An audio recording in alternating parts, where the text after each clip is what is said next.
Personnellement, je crois que le plus gros problème de notre temps en ce qui concerne les prédicateurs, c'est l'humilité en fait. L'humilité de reconnaître qu'on s'est trompé, l'humilité de reconnaître qu'on a fait des fausses doctrines, l'humilité de reconnaître qu'on a péché.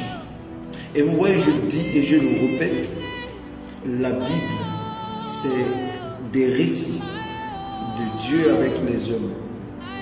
Et dans ces récits de Dieu avec les hommes, dans le parcours de l'humanité avec le divin, on voit une succession d'erreurs.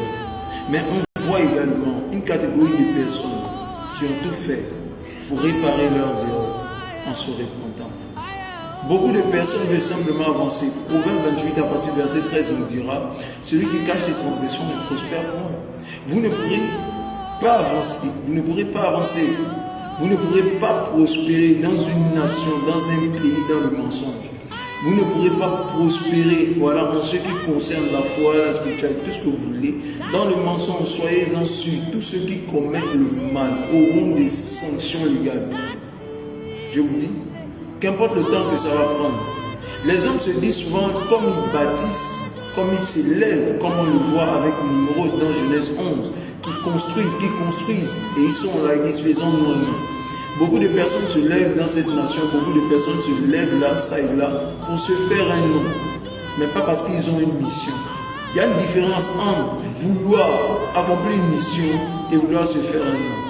Tous ceux qui veulent se faire un nom et qui ne répondent pas réellement à une mission seront balayés. Je vous dis, qu'importe le temps que ça va prendre.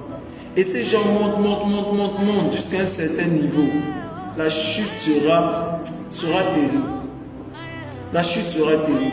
Et c'est ce qui arrive aujourd'hui à beaucoup d'assemblées. Tu prêches une fausse doctrine, tu es interpellé.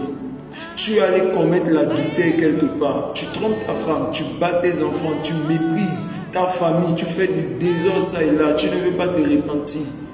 Attends-toi à une sanction légale. Et oui, une sanction légale arrive sur toi.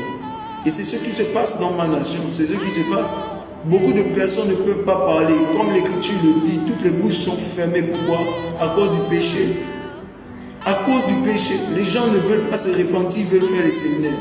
Les gens ne veulent pas se repentir, ils veulent qu'on les acclame, qu'on les applaudisse partout. Ils ne veulent pas aller réparer le désordre qu'ils ont eu à faire, ils veulent avancer. Ils détruisent des familles, ils mentent des fausses visions, des fausses prédications. Tu dis, hein, papa, tu as enseigné ça, c'est pas correct. Il dit non. Le temps va rattraper. Le temps va rattraper.